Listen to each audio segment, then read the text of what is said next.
Welcome back to Pod Places. I am Jeff Siegler. I'm Phil Eich. I am Ryan Short.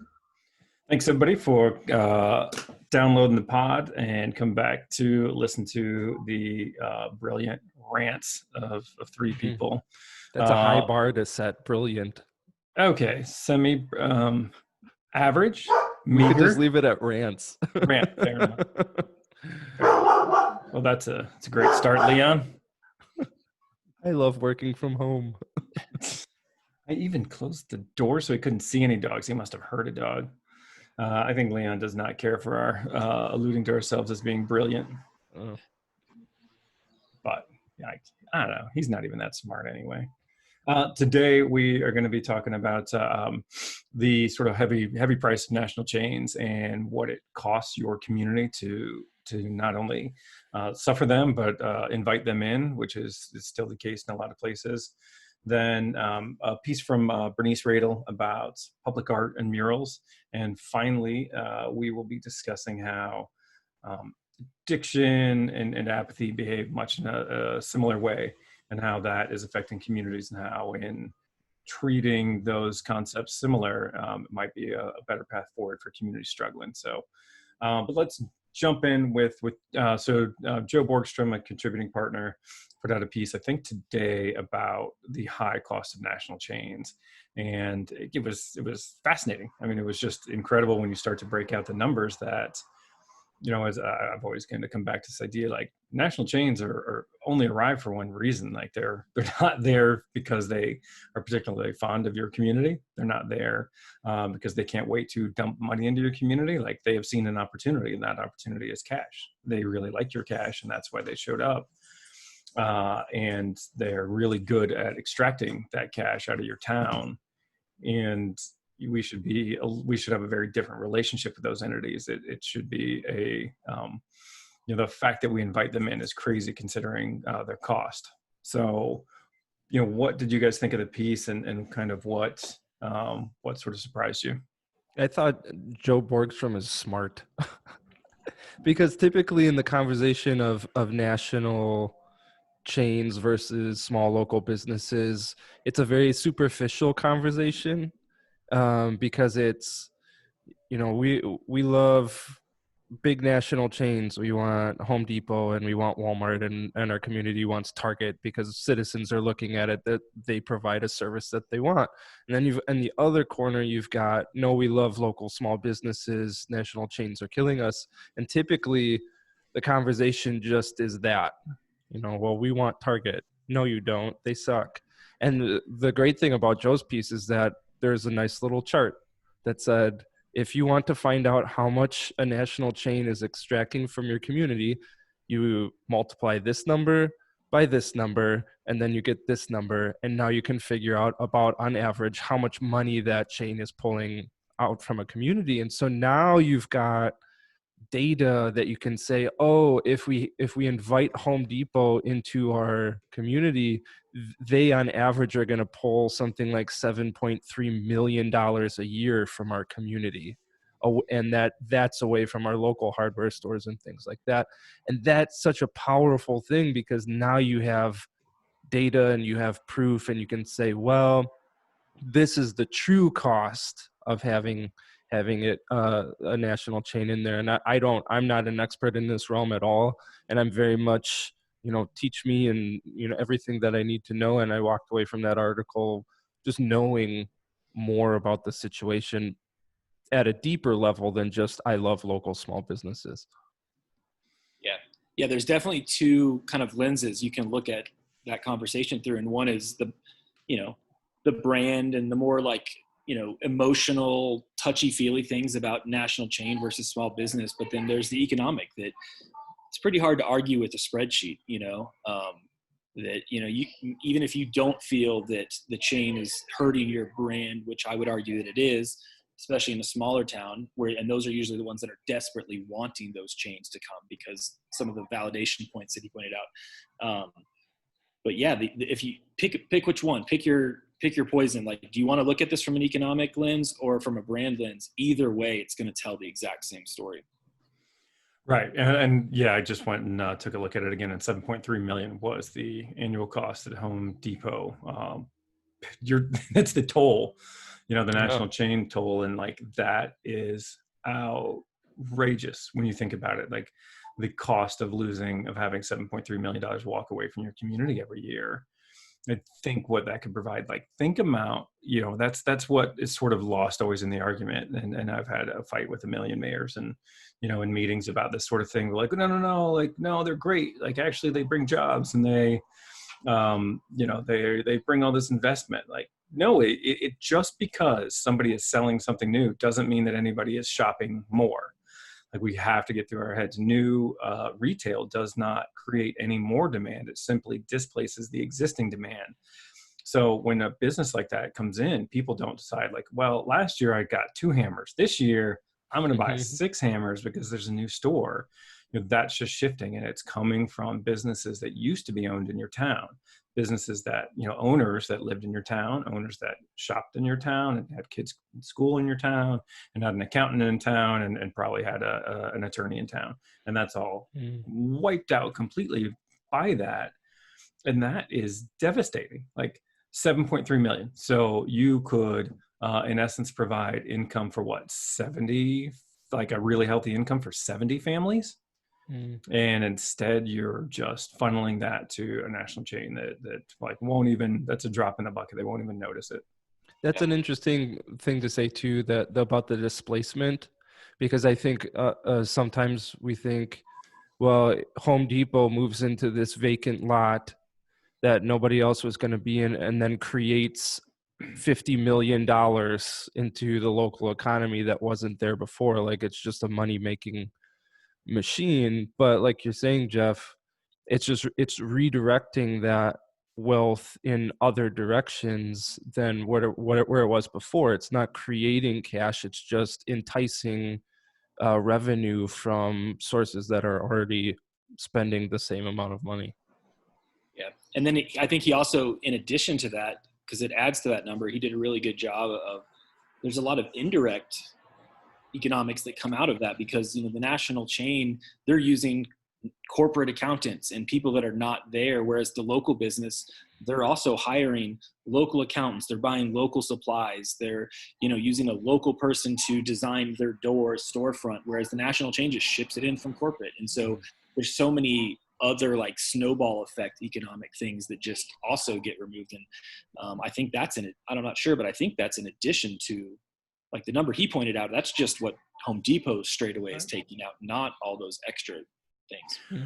Right. Like, they are ransacking a town when they show up. It's absolutely devastating it. And, people then wonder, well, why don't we have local business like we used to? It's like, well, why should we? Like, how can, and there's no space left for them. You hand it over the market to somebody from outside that can, one, purchase cheaper, because they purchase in bulk, 2, has unlimited advertising budget. They have all these structural advantages, except they can't compete in customer service, and they can't compete in the fact that, product knowledge. But people, aren't paying enough attention to that sort of thing. Anybody knows that a local hardware store is a pleasure to go into, and there's nothing fun about Lowe's or Home Depot, but local government, kind of sees those numbers, and they don't think through the process. Like, it's just, Home Depot shows up and they're like, hey, we're going to put 5 million into a building and add 100 new jobs. They don't kind of come in and say, oh, by the way, 3 years later, your tax base is going to decrease on the whole, unemployment is going to go up, and we're going to stress the shit out of all your social services because all our employees are going to have access to those because we don't pay a living wage. Like, they don't really lead with that side for a reason. And you would expect the onus would be on local public officials, especially economic development individuals, to say, hey, like, guys, this is an overall loss. Like, we're going to lose our asses on this. And they don't do that. We've talked about this in earlier conversations about the necessity to project your current decisions far into the future, and how that not doing that has kind of dug us into the hole that we are right now, with the suburbs and sprawl and things like that. And yeah, absolutely. I think we're looking for the quick win, and we want to be able to go back to our community and say, yeah, we've got this new thing and this stamp of approval from a national chain that says, yes, Bay City, Michigan, you are worthy enough to have a Home Depot in your city. And so we're just kind of scraping through that. And like you said, we tend to not think beyond that 1 year, that 3 year, that 5 year, 10-year mark. And then we end up in kind of our suburban sprawl situation where everybody looks back at it and says, oh crap, like what do? We made a huge mess because we didn't think about things and project what our communities would be like into the future. Right, and it's funny to think like, oh yeah, oh great, we've got this thing now that absolutely every single other town has. When you used to have a local hardware store, and actually is way cooler. Mm-hmm. Yeah, and so I mean, if we start talking about solutions, like, all right, what do we do? I mean, I think there's. Well, before we get into solutions, sorry, I do want to get into that, but I had this visual in my head, and like I've been thinking a lot about how much the country has changed and how sort of the transfer of wealth, like, you know, we always think about how the inner city was in the early 80s, you know, that was this sort of perceived hellscape to be in the inner city, and it was impoverished, and there was a lot of addiction. And now it's the rural community. It's the rural community that seems to be sort of struggling the most, and where there's a lot of like addiction issues. And I keep thinking like, you know, what's happened is, for example, in Pittsburgh, PNC Bank now extracts money out of every small town that has a branch. You think about what Target in Minneapolis, like it is draining the money, you know, all the money is funneling from all the rest of the country, from these little outposts back to Minneapolis. And the same with Bentonville, Arkansas. Like these towns are being bled dry. And there's no wonder that if a handful of big cities are getting richer and richer, like of course New York City keeps growing, like all the money funnels through there. You know, of course these big cities, like they've got everything now, and they're living off they're sucking every small town dry with all these little outlet. Like I don't know, it kind of like chains build on the edge of town because it's a shorter trip to haul away the cash. You know, the pipeline, they have to build a shorter pipeline to get your money out, and so it's sort of crazy. And then even further, like Joe had mentioned, where a mayor walked up to him after one of his presentations, like, oh, guess what? We just put $100,000 package together for Home Depot. And you're like, holy shit, you just paid somebody to rip you off. That's insane. Yeah, no, I mean, it's happening everywhere. And I mean, I guess that's where I you know, where I was kind of starting to head with the solutions is I think it has to come from both angles. I think it can't be just on the leadership, and it can't just be on the residents to drive this bottom up. It's got to be both, because, you know, I've seen so many communities where the residents are begging for those things, you know, and they don't understand what it's doing to their identity. They don't understand the economics of it. And so their cities are giving them what they're asking for. And the leaders, I mean, he had a great quote in there of the goal of economic development should be creating local wealth. And I mean, Jeff, you say all the time, our goals are wrong. Like that's a perfect example of, it's not about creating jobs, because a job at a local hardware store and a job at a national hardware store, those are not equal one job.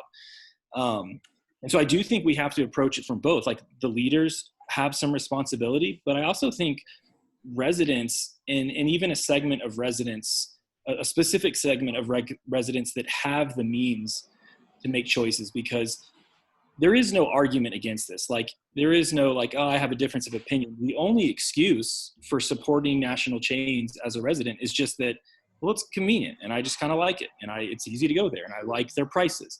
You know, there is no legitimate like argument for them. And I found I shared this on our internal Slack channel the other day. It was a little graphic that said, you know, desperate people make great workers, but bad citizens. And the idea was that, you know, a desperate person, so somebody that's, you know, like hungry or he needs a job, they're good workers because they're willing to do whatever to take a crappy job. But when you're so consumed with your crappy job, you can't afford to go spend more at the local hardware store. So it's like a self-fulfilling prophecy of like, I work at Walmart, so I can only afford to shop at Walmart. And I think that plays into it. And so I think though there is definitely a hierarchy of needs that has to be met before you're personally able to make the choice, because somebody who is making minimum wage, I don't blame them and say, oh, you should shop at the more expensive place. That's not on them to do that. That's on people that can afford to do it, to make the right choices. And so many people don't. Yeah, that's a great point that you're pointing out, that it's complicated.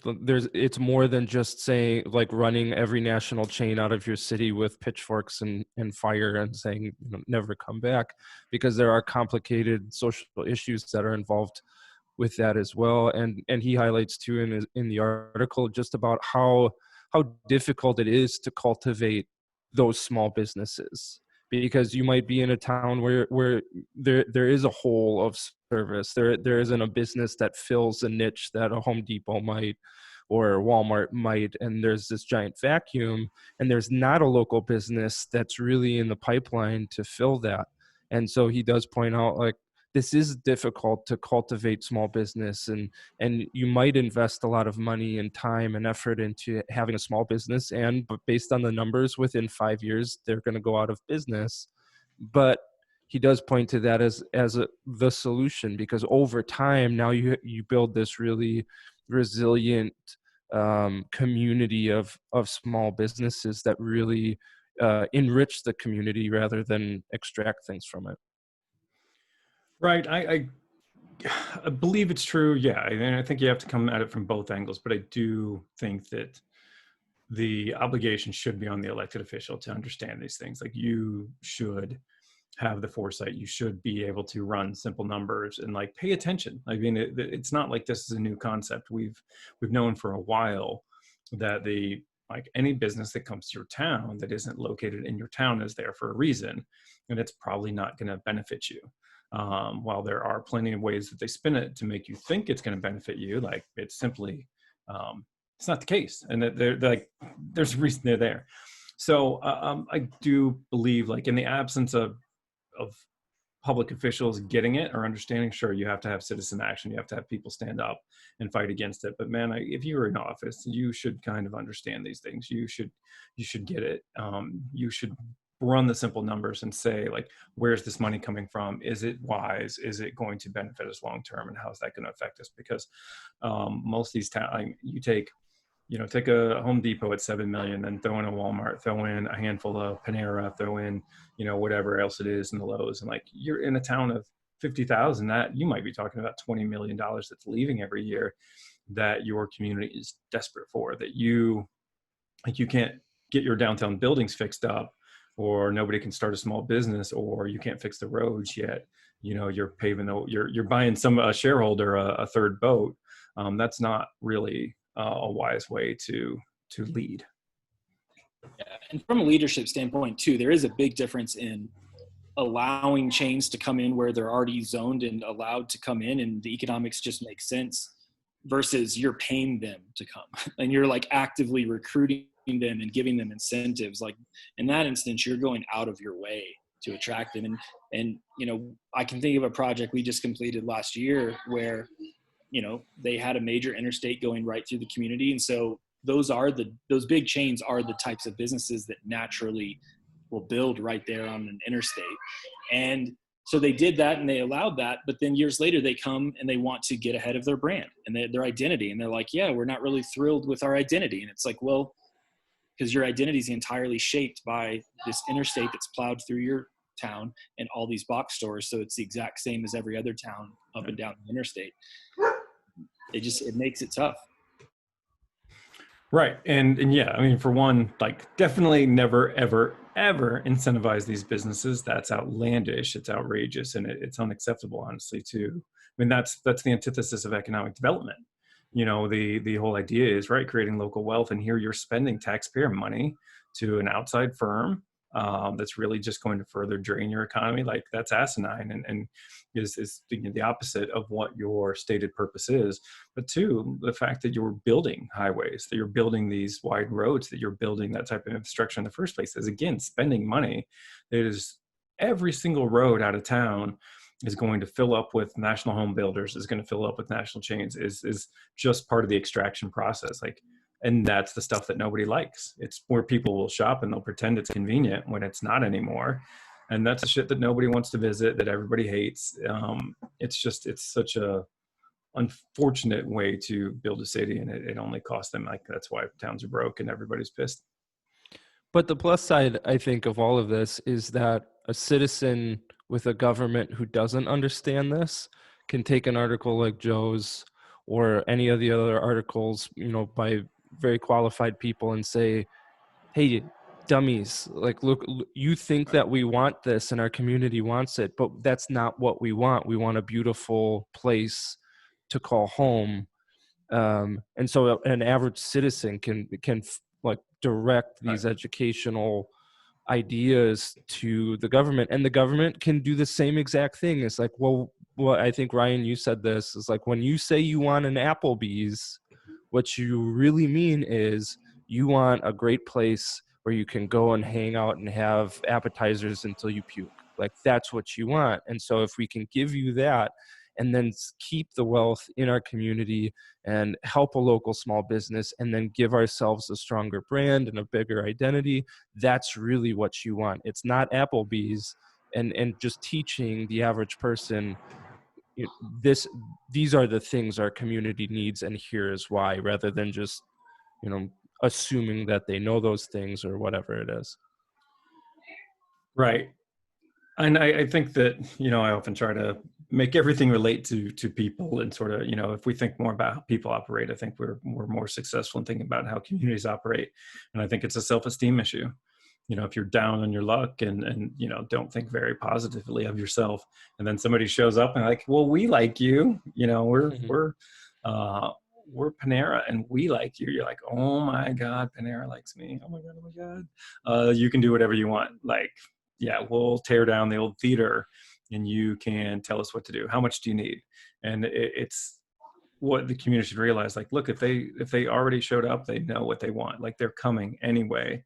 You don't have to do a thing. You can fight them off even, and they'll still probably show up. But, it's this low self-esteem issues, because in a community that really, like, if you went to the French Quarter and they said, hey, yeah, we want to drop in a Wendy's, like, go fuck yourself. Like, that's not at all what we're talking about. It's not what we're doing. And that would damage everything about this place, because they've got a little more self-respect.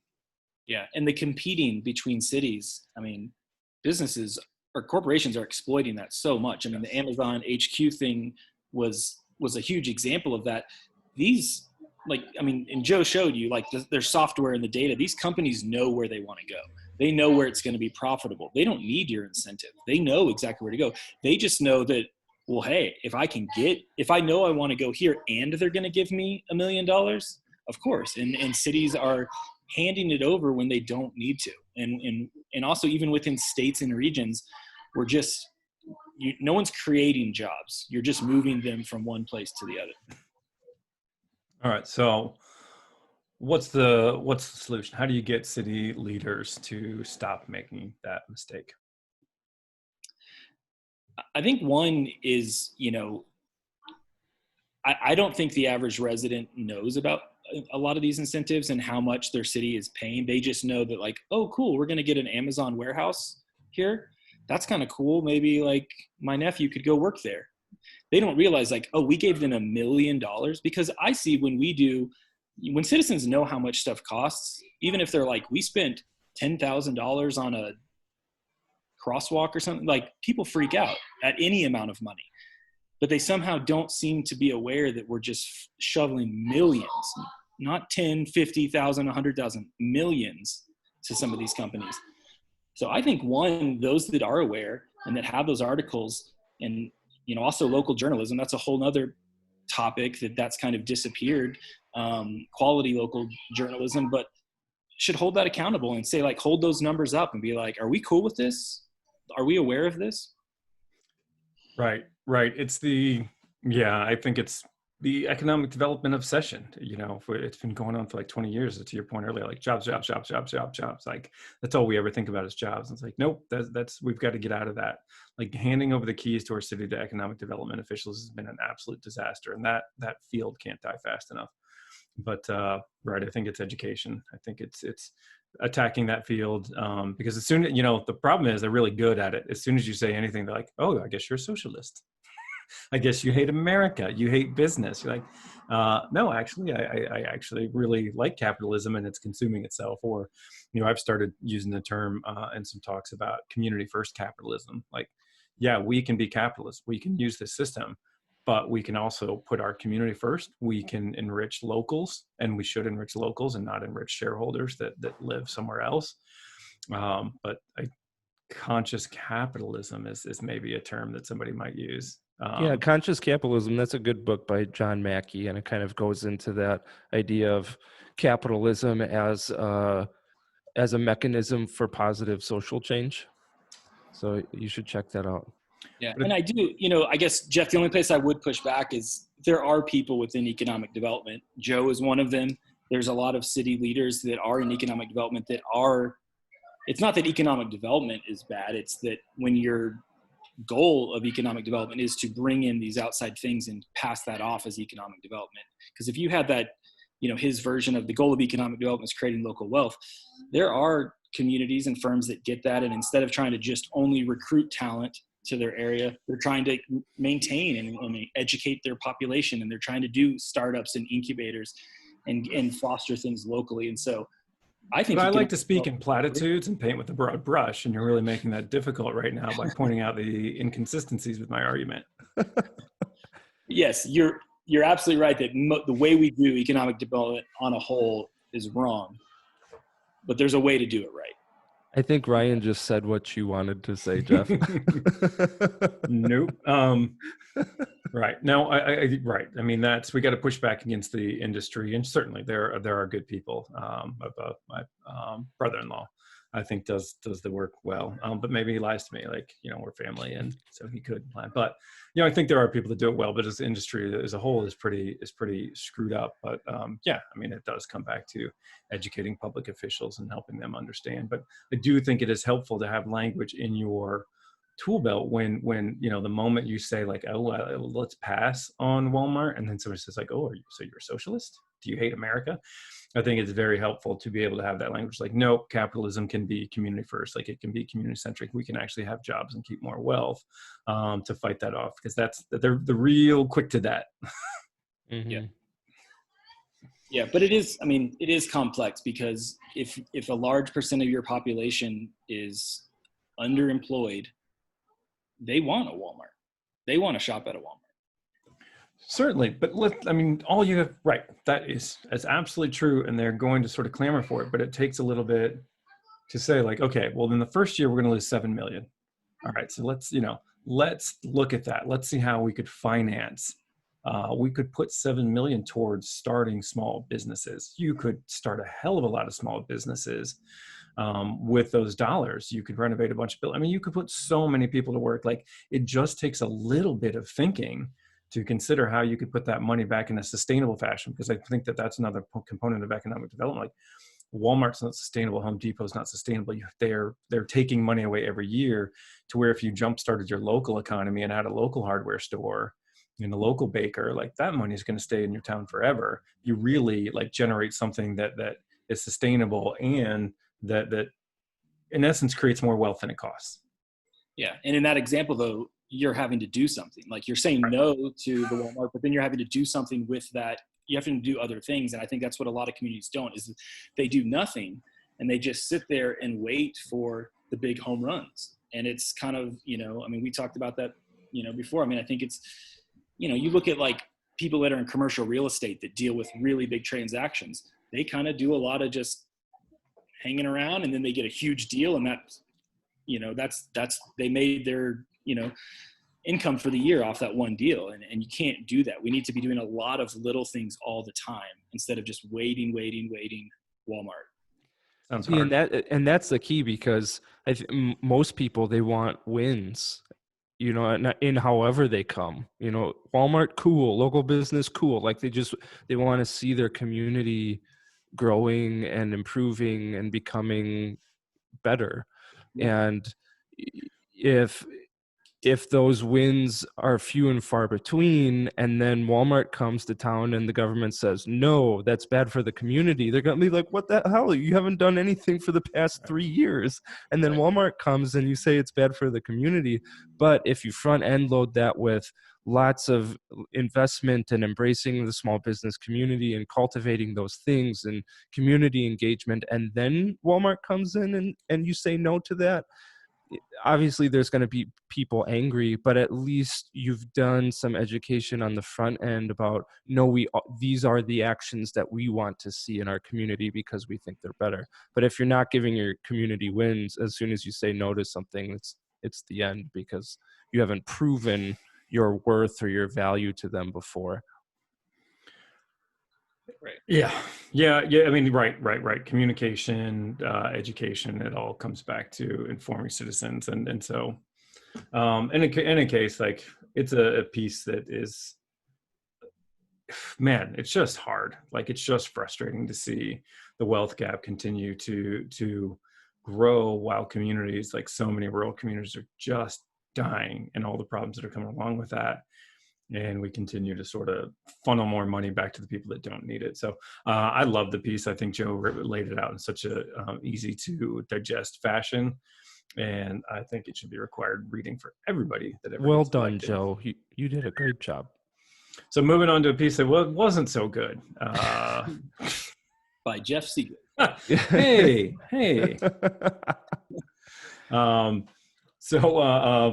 Bernice put up a piece this week about public art and a mural that they were doing in Buffalo.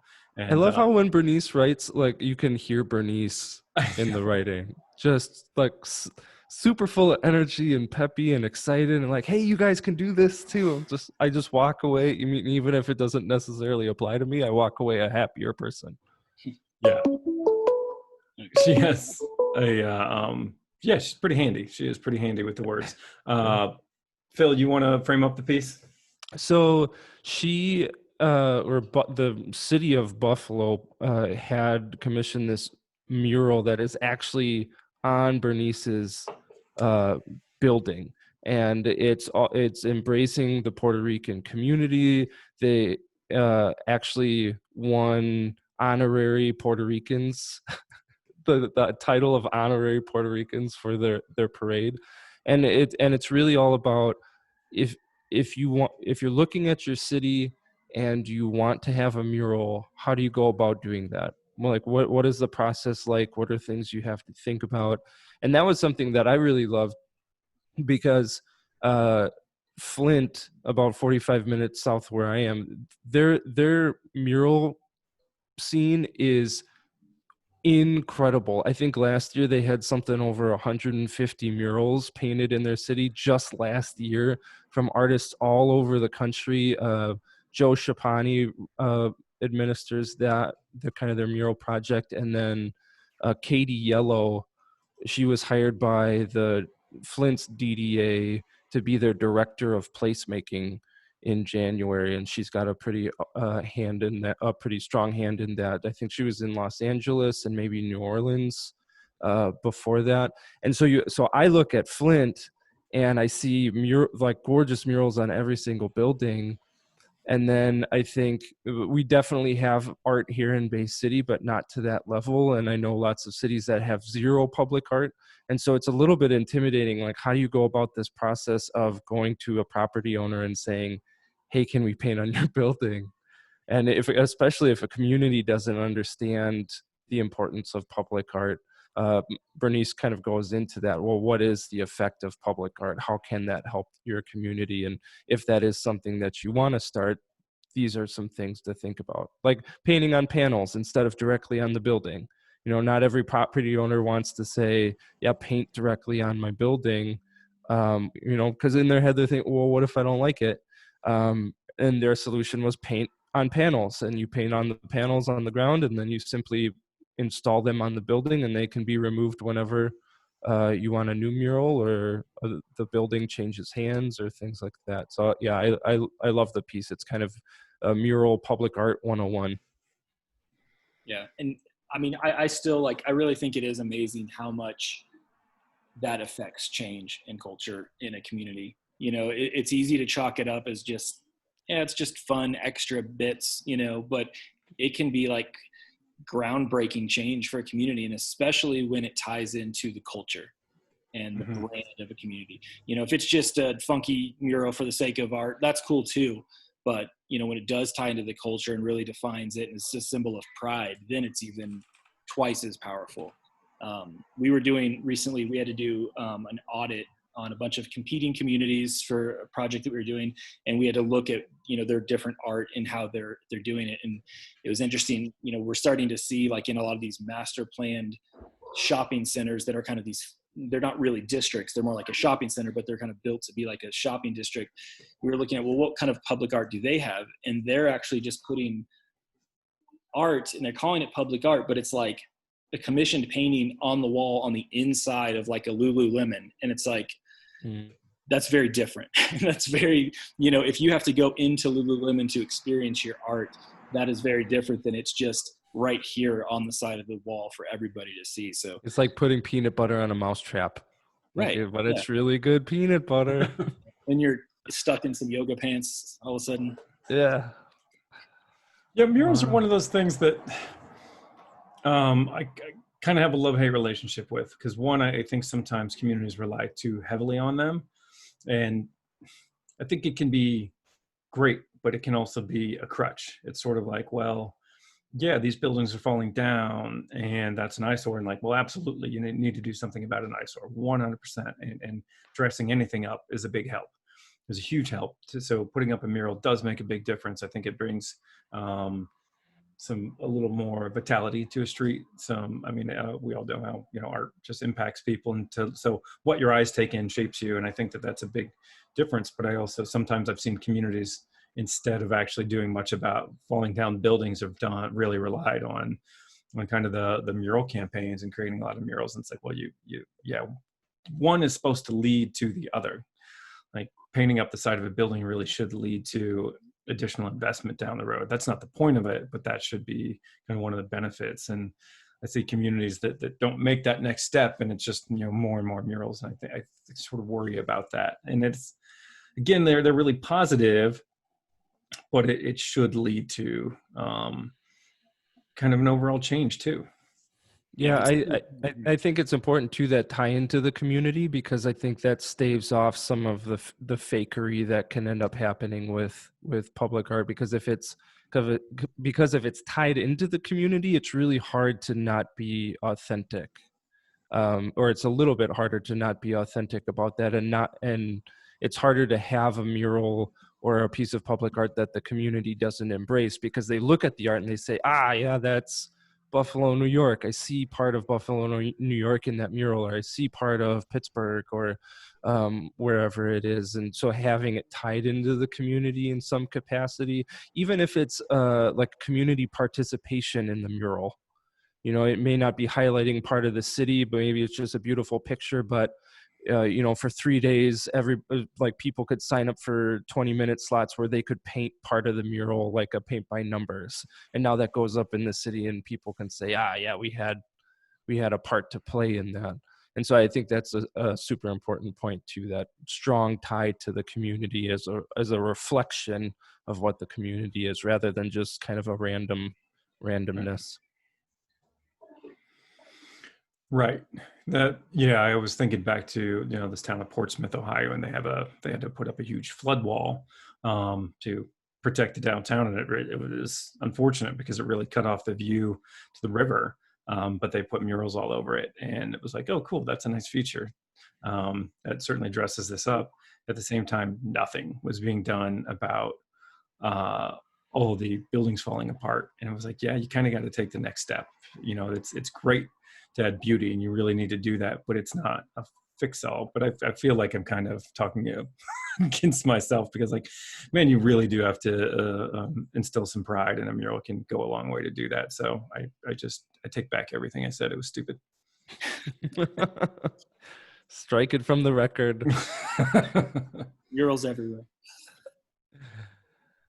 So Jeff, I noticed you updated your on Facebook. You got some new branding there, updated branding at the all over at the old Revitalize or Die workshop. Yeah, it's a cool snake cut It into was pieces. it was a lovely segue.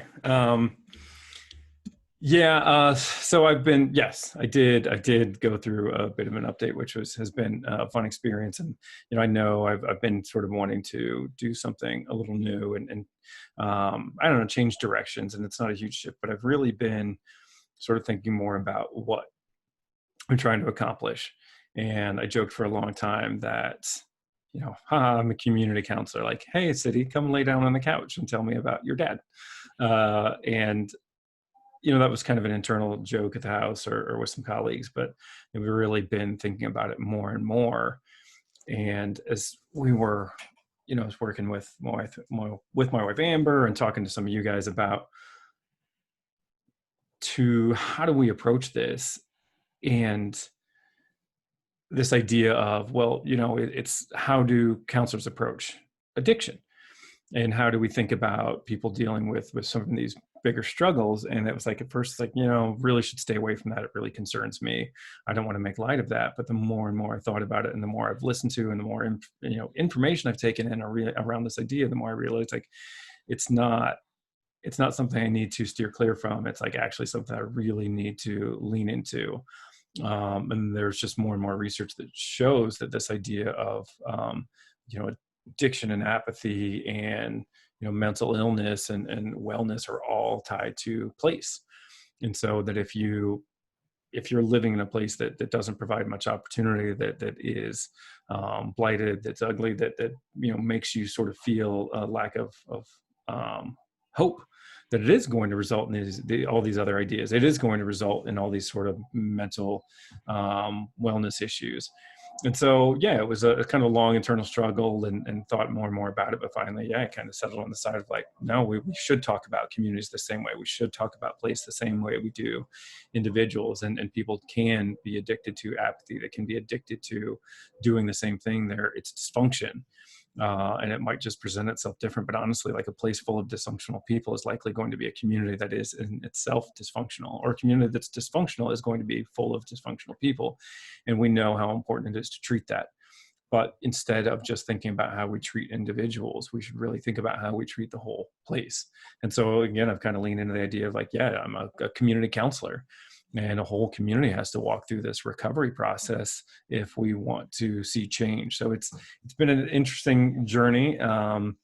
Did finally settle on like, that's probably the right way to think about it. And honestly, like, we probably need 1,000 to 10,000 community counselors around the country, because a lot of communities are just like struggling and suffering and dealing with these issues and need help desperately. Yeah. Well, and what I love so much about your approach and kind of how you're organizing and structuring your services and what you do is, on that road to recovery, there's a lot of different phases and steps, just like there is with personal recovery. And every community is at a slightly different spot in that.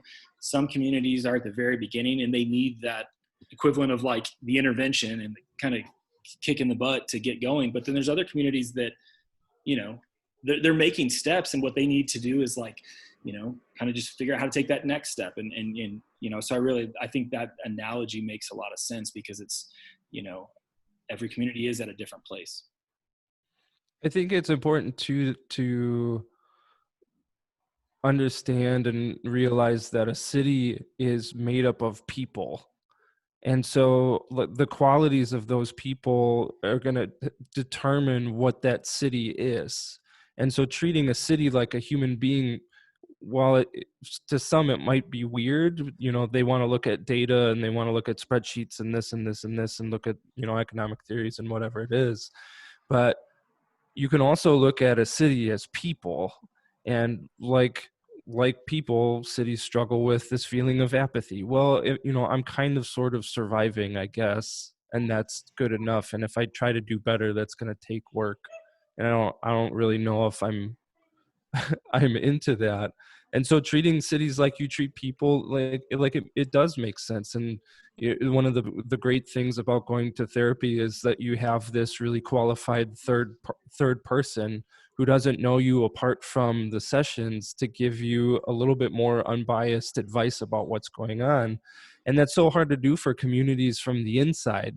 Right. because you have all these connections and you're friends with so and so, and your hands are in the pockets of so and so, and they can really disregard somebody from the community who's saying, hey guys, we have a problem and we need to try to fix this, and they have to fight through all these politics. But having an independent third party city therapist to come in and say, this is what I'm seeing, how do we then move forward through this, is really an invaluable tool.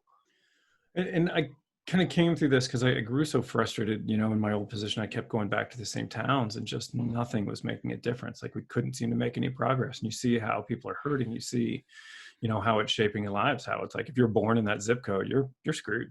Like your chances are nearly zero to ever get out. And that is not good enough. And so I grew really frustrated. And it's like, well, here's what we do. It's like, well, you're screwed up, but we're going to throw some money at it.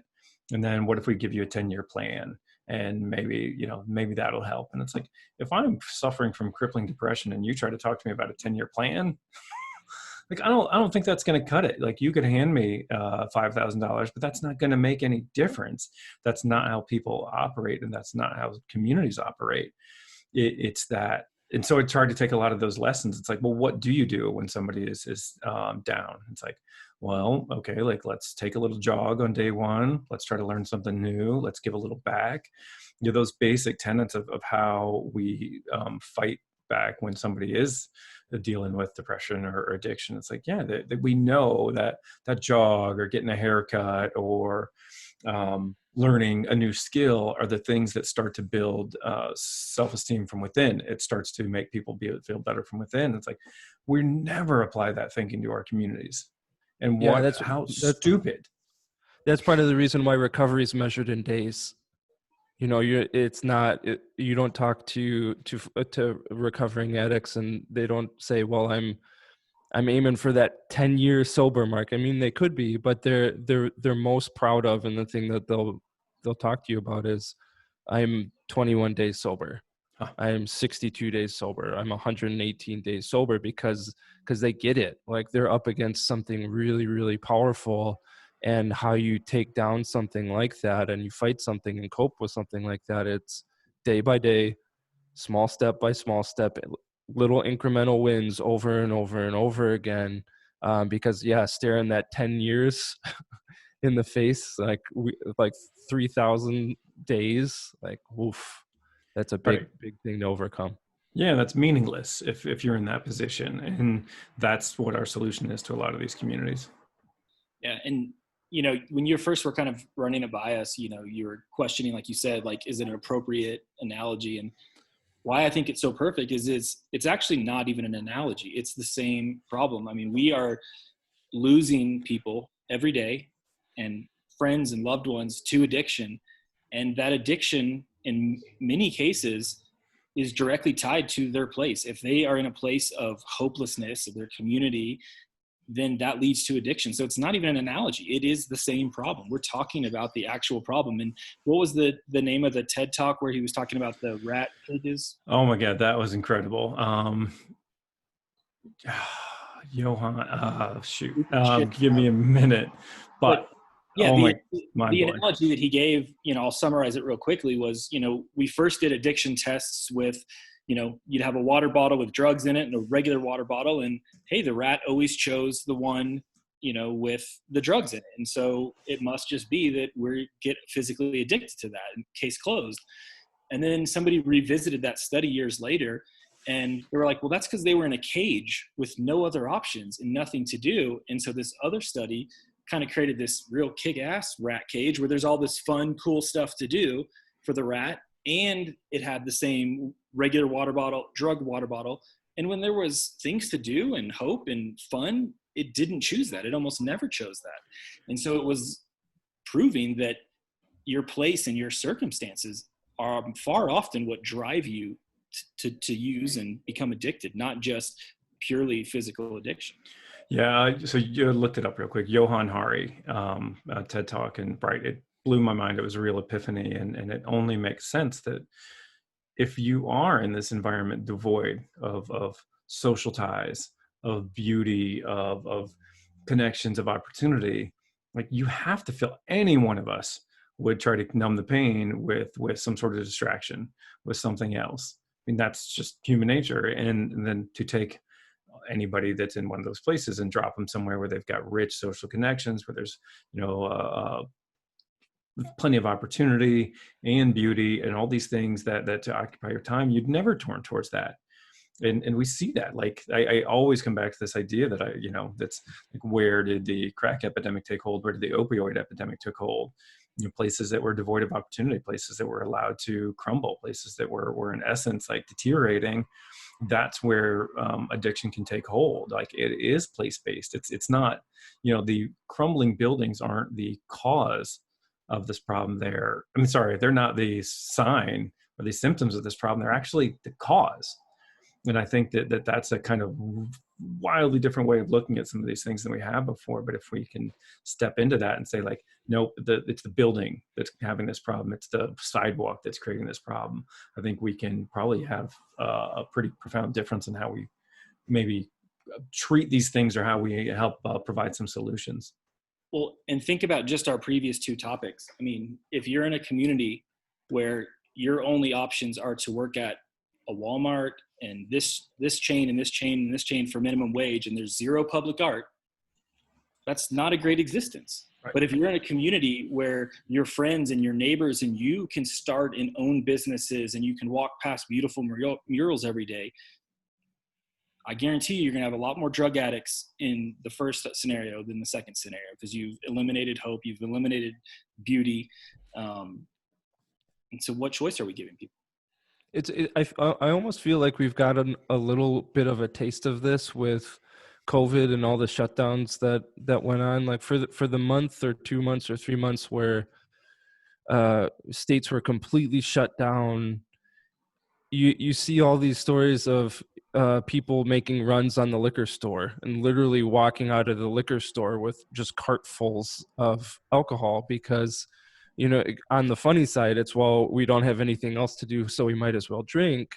But then when you take that concept and you apply it to a city, it's like, well, we don't have anything else to do, we might as well, and then you fill in, experiment with drugs or break shit around town or other crimes. And like, well, we don't have anything else to do. We don't have great jobs, and we don't have a government that is looking out for us, and we don't have social connections to the community and things like that. Well, we don't have anything else to do, so we might as well, do this.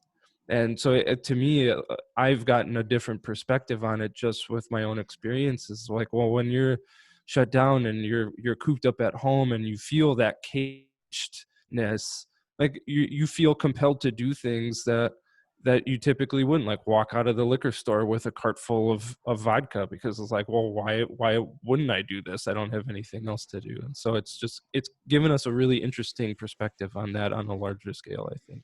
Right. I mean, I think it's a topic that we're just sort of coming into grips with, and realizing the importance of it, and how, place really is at the center of economic, social, physical, and mental health, and how much it shapes our lives. And we haven't really paid enough attention, but you're absolutely right. Like, devoid of opportunity, you should, you're going to want to fill your life. Like, yeah, I got nothing to do today and nobody to hang out with. That bottle of vodka comes out a little earlier. We're stimulation seekers, right? And like we're just, it's a survival mechanism in our brain that says, yeah, I have to be stimulated, or bad things are going to happen. You run into that with prisoners in solitary confinement. All the time they're doing literally the craziest things in solitary confinement because their brain is craving stimulation. They're down there, they have no human contact, no light, no outside stimulation, and so they're forcing themselves, their body and their brain, to be stimulated in some capacity. And so you see that in everything from an individual in solitary confinement to a city that's struggling without opportunity, and people are looking for some kind of stimulation. If that momentum is not going in a positive direction with engaged citizens and business investments and things like that, it's going to go a different direction. And I think that's kind of the point of all this. How can we channel that energy and that momentum and all of that effort into a community that starts to take more pride in itself. Yeah. And, one thing that I've heard, that we've all heard a lot recently, is this, and I agree with this, it's a progressive idea that drug addiction is not a criminal issue, it's a health issue. Right. But I feel like what we're saying is kind of even the next step of that. Drug addiction is not a criminal issue. Maybe it's not even as much of a health issue. Maybe it's more of a place issue. And I think that's, that the next phase, or at least it is a health issue, but how you address it is by place and addressing place. Yeah, I think that depends on the place, and I think it's probably the best answer is a combination of all of those things. And I think to Jeff's point is bringing place into that same conversation is really the key. Yeah, it is a health issue, and we do have to address it from a health capacity, but also we need to be looking at what our city is doing that's indirectly causing those effects. Right. And I think that's a conversation people aren't having. Yeah, it makes you, and I can't remember which general it was, but it was, maybe it was Mattis. It said, you can either get me more diplomats or more bullets.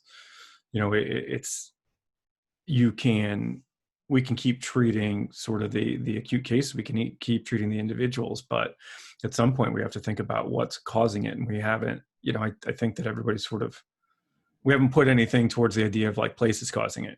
Living in despair, living in hopelessness, living in a place devoid of opportunity or beauty or, connection.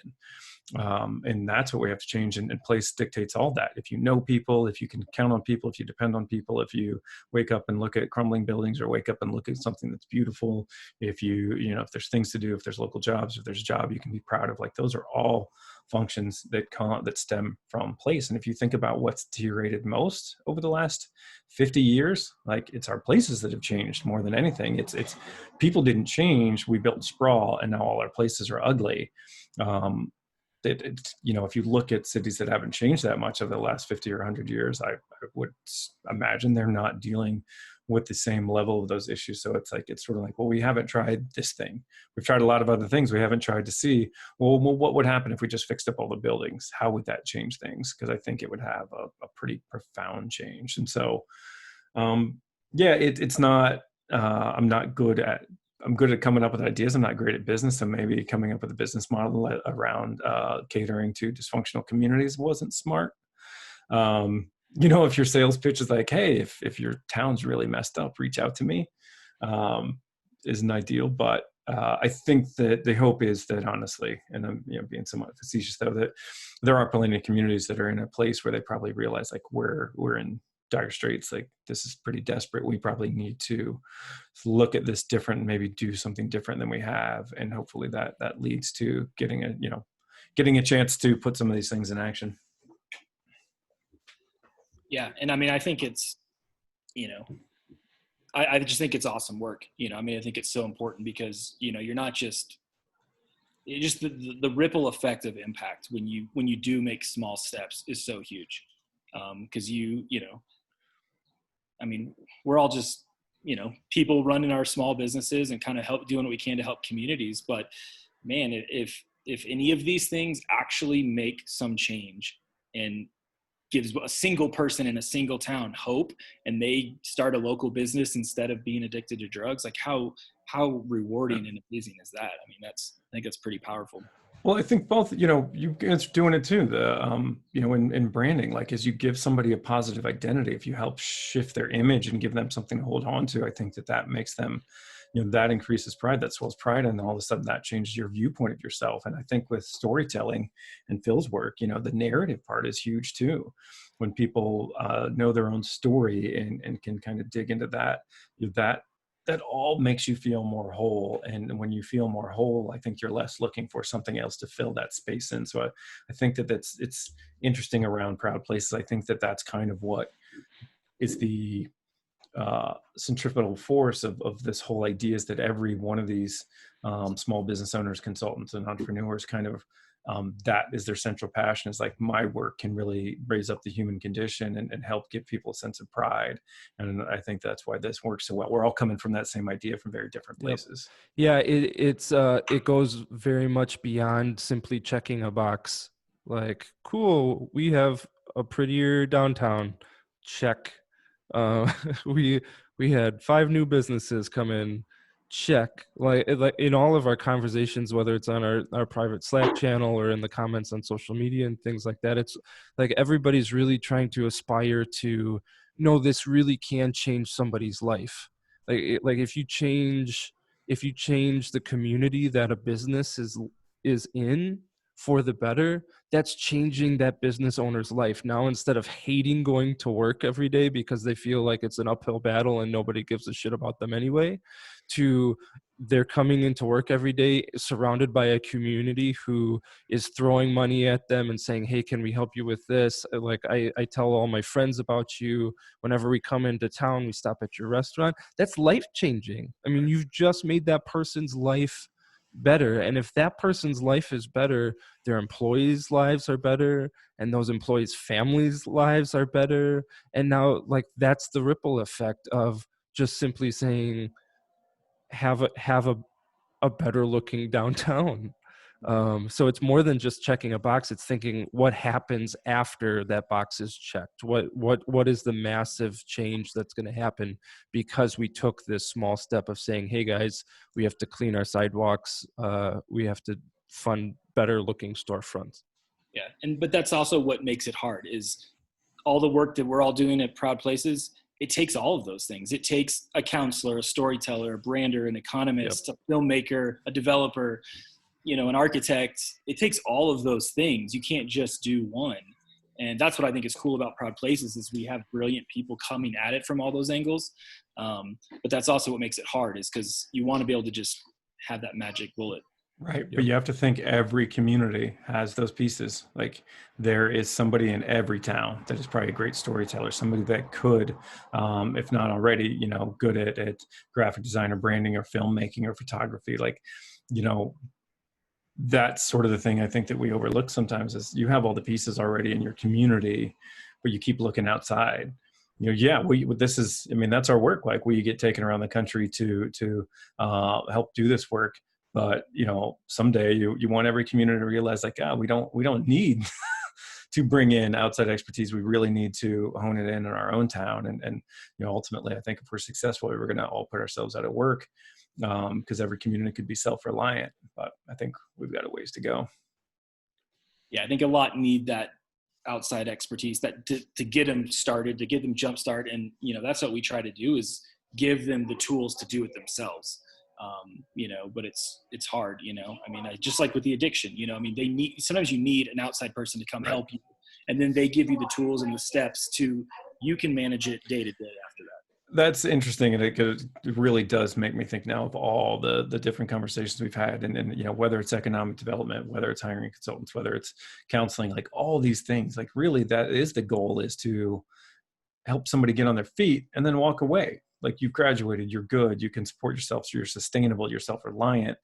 That is the goal. And I think that there's a lot of communities that have that complete potential if they get that boost, but we've got to figure out how to apply those tools and get into those towns to sort of lift them up and just, like you've graduated, now you can just go into the maintenance phase, the upkeep, and just tend to things. All of that. I agree with all of that.